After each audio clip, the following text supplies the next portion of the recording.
Alright, so today we're going to be taking a look at TMXValidator, which this is a tool that allows you to look at TMX files and say you receive one from a client and for whatever reason there's an error in it, your tool won't run it. This tool allows you to go through and find those errors and fix them.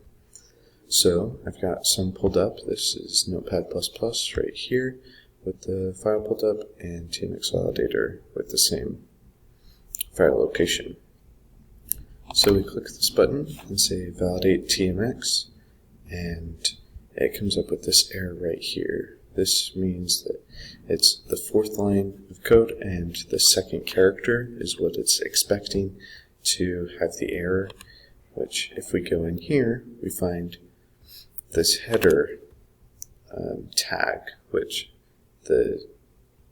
it's expecting to close the tag right here, but it doesn't have a full opening tag. And so we come in here and you can just hit save and rinse and repeat. So the important thing to realize is that this doesn't always show the exact location of the error because it can't look into what you were supposed to do just if there's a tag that's missing or a closing tag where there wasn't an opening. So here it says line 64, and it looks like we have an extra closing tag that was put in there by accident. So let me save again, rinse and repeat. Now we've got line 109 right here.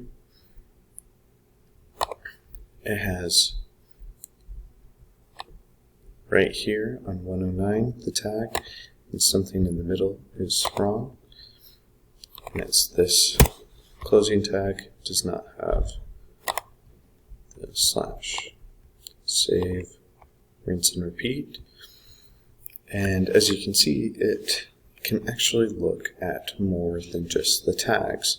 So right here on line 48 it's saying that this XML ling needs to have a colon in it. It doesn't understand the tag XML ling without a colon. So once again, line 159, and it says that it's getting a target ling attribute, which it doesn't know. And if we look, this American English locale code is actually our source, not the target. So we can go in right there, fix it to source, save, and now you have a valid TMX that your tool will be able to read.